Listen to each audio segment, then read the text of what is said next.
নমস্কার, কেমন আছো সবাই? আশা করি যে যেখানে আছো সবাই ভালো আছো, সুস্থ আছো। তোমাদের ভালোবাসার আশীর্বাদে আমরাও ভালো আছি। দেবযানী ডেলি ব্লগ চ্যানেলের নতুন একটা ব্লগে তোমাদের সবাইকে অনেক স্বাগত জানিয়ে তোমাদের সবাইকে সঙ্গে নিয়ে আজকের এই ব্লগটা স্টার্ট করছি। সারাদিন আমার সঙ্গে থেকো, আশা করি ভিডিওটা ভালো লাগবে। কেমন ফুল হচ্ছে না বললেই চলে, কিন্তু এত বৃষ্টি হচ্ছে, জলও পাচ্ছে ভালো, কুড়ি নেই, ফুলও হচ্ছে না। তারপর দেখো হনুমান কি করে দিয়ে গেছে। এখন তো সেভাবে ভিডিও বানাতে পারি না, তাই তোমাদের দেখাতে পারি না। এদিককার ঝুঁকে যাওয়া ডালগুলো সব কেটে দেওয়া হয়েছে অনেক আগেই, তোমাদের দেখিয়েওছিলাম। তারপর দেখো কি করেছে, এই ডালগুলো এত সুন্দর ছিল পুরো সোজা হয়ে, আর এইদিকে এগুলো সব ঝুঁকিয়ে দিয়েছে হনুমান।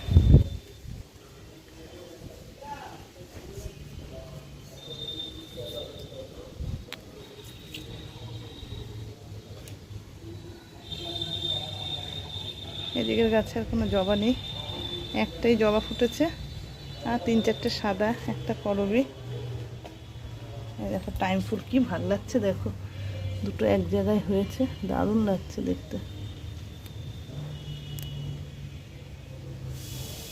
আর নেই,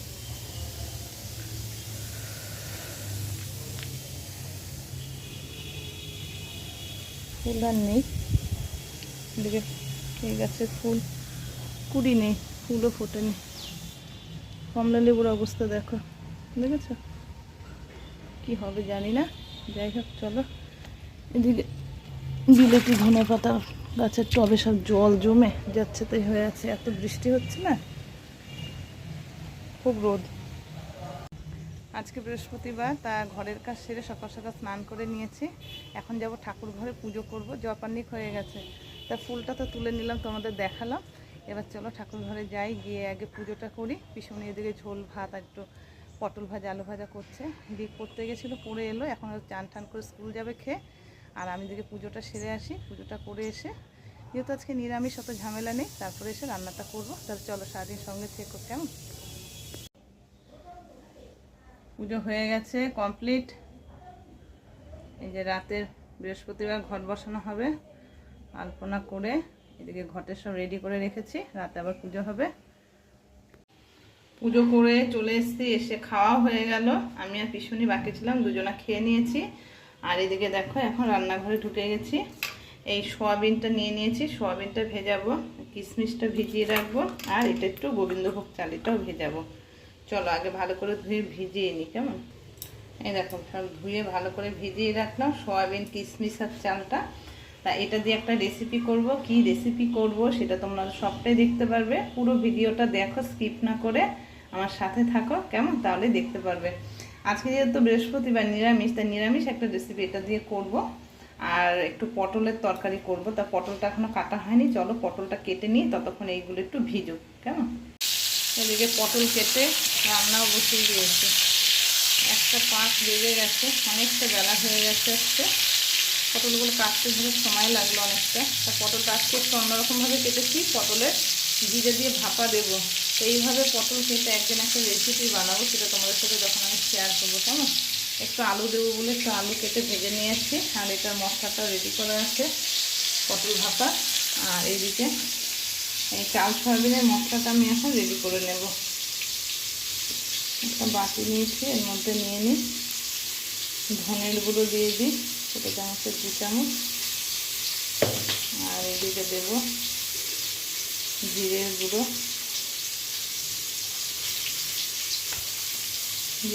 দিলাম 2 চামচের 3 চামচ।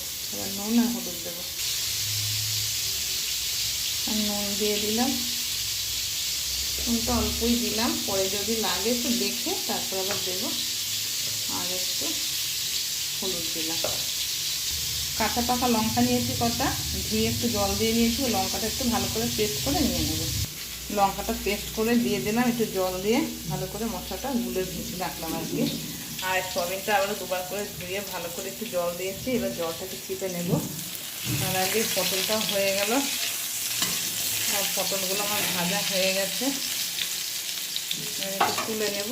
যে আগেরগুলো সব ভাজা হয়ে গেছে, তুলেছি। চলো এই রান্নাটা কমপ্লিট করে তারপর সয়াবিনটা করবো। পটল ভাপা হয়ে গেছে, আর এই দেখো সকালের ঝোল রয়েছে, আলু ভাজা পটল ভাজা রয়েছে, আর এই পটল ভাজাটা ভেজে রাখলাম। আর এইদিকে বসিয়ে দিয়েছি কড়াইতে তেল। এই রান্নাটা একটু তেল বেশি লাগে, সেই কারণে আমি একবারে তেলটা একটু বেশি করে দিয়েছি। আর সয়াবিনটা ভালো করে ধুয়ে চিপে নিয়েছি। আর সেখানে একটু গোটা জিরে দেবো ফোড়নে, আর একটা তেজপাতা দিয়ে দিলাম। এবার একটু আলু দেবো বলে আলুটা কেটে নুন হলুদ মাখিয়ে দিয়ে আলুটাকে দিয়ে দেবো। আলুটা আলু ভাজা হবে, তারপর যা যা দেওয়ার পরপর সব আস্তে আস্তে দেবো। সব আলু দিয়ে দিয়েছি, ভালো করে নেড়ে চেড়ে আলুটা ভেজে নেব।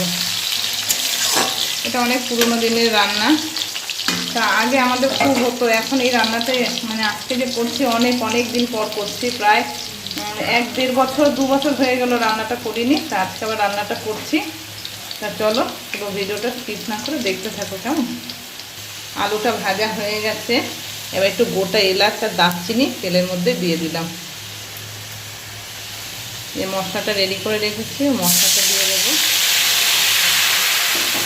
বাটি ধুয়ে একটু জল দেবো, বাটি ধুয়ে একটু জল দিলাম। জলটা একটু বেশি দিলাম, কারণ এখন দেবো এই যে চালটা ধুয়ে রেখেছি ভিজিয়ে, জলটা ফেলে আবার চালটা দিয়ে দেবো। মশলাটাও কষা হবে, চালটা ভাজা হয়ে ভালো করে সেদ্ধ হবে, তাই চালটা দিয়ে দিলাম। চলো বাটিতে অল্প চাল আছে কাচিয়ে দেবো, তার আগে একটু নেড়ে নিই।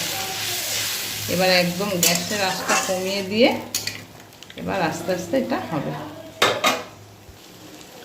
জলটা পুরো শুকিয়ে গেছে, চালটা অনেকটা সেদ্ধ হয়েছে। এবার মশলাটা ভালো করে কষতে হবে। আর একটু কষা হলে সয়াবিনগুলো দিয়ে দেব। একটু চিনি দিতে হবে, একটু মিষ্টি মিষ্টি হলে রান্নাটা ভালো লাগে। একটু চিনি দিয়ে দিলাম।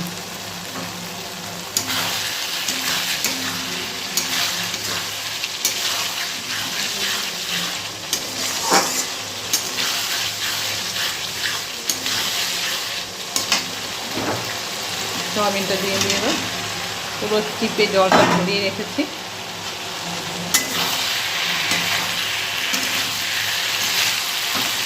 এত সুন্দর চালের সেন্ট বেরিয়েছে। এদিকে গোটা গরম মশলা দিয়ে দিয়েছি। হ্যাঁ, গরম মশলা একটু ভেঙে দিয়েছি, এলাচের মুখগুলো। আমাদের না খুব একটা বেশি এই গরম মশলার গন্ধটা কেউ পছন্দ করে না, তাই আমরা তেলের মধ্যেই যে দিই, আর নামানোর আগে বেশি দিই না, খুব কম হয়তো দেওয়া হয়। কিন্তু তোমরা যারা ভালোবাসো তারা কিন্তু অবশ্যই দেবে কেমন।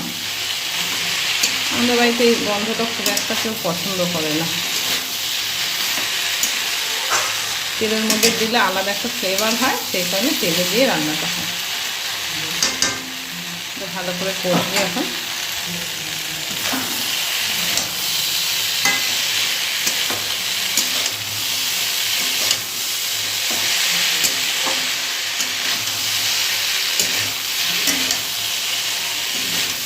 সয়াবিনটার মধ্যে ভালো করে মশলাগুলো ঢুকে গেছে।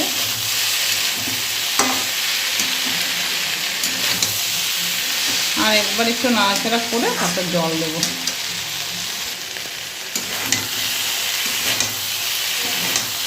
এত হাওয়া দিচ্ছে না, সব জানলাগুলো বন্ধ হয়ে যাচ্ছে। চলো এবার জল দিয়ে দিই। আপ করে জলটা দিয়ে দিয়েছি, কারণ চালটা সেদ্ধ হবে, সেই কারণে। এবার ভিজিয়ে রাখা কিশমিশগুলো দিয়ে দিলাম। সেগুলো দিয়ে এবার একটু নাড়াচাড়া করবো।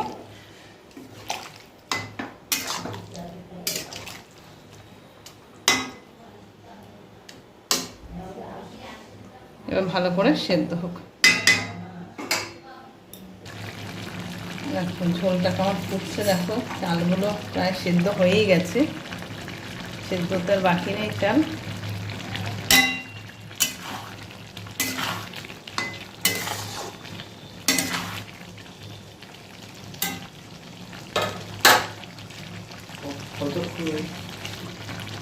এবার নামানোর আগে ঘি দিয়ে দেব। তোমরা যারা গরম মশলাটা পছন্দ করো তারা অবশ্যই ঘি দিয়ে গরম মশলাও দেবে। যেহেতু যে বললাম আমাদের পছন্দ করে না, তাই আমি শুধু ঘি দিলাম, গরম মশলাটা আর দেবো না। যা দেওয়ার তখনই দিয়ে দিয়েছি, সেটা তোমরা অবশ্য দেখেছো। আর এইভাবে যারা খাওনি একবার বানিয়ে খেও সয়াবিন, এই নতুন রেসিপিটা একবার বানিয়ে খেলে কিন্তু একদম মুখে লেগে থাকবে, কেমন? তা একবার হলেও সবাই বাড়িতে ট্রাই করুন। চলো এবার এই জল মানে যেটুকু গা মাখা ঝোল আছে এটুকু না নামালে এখন টেনে নেবে। এবার গ্যাসটা অফ করে দিলাম, এবার ঢেলে নেব। এই যে চাল সয়াবিন হয়ে গেছে রান্না। যারা কখনো এভাবে বানিয়ে খাওনি একবার হলো তারা খেয়েও আশা করি ভালো লাগবে, আর মুখে লেগে থাকার মতো এই রান্নাটা। ঠিক আছে, তা চলো রান্না তো কমপ্লিট হলো, এবার সবাইকে খেতে দিয়ে দিই, কেমন?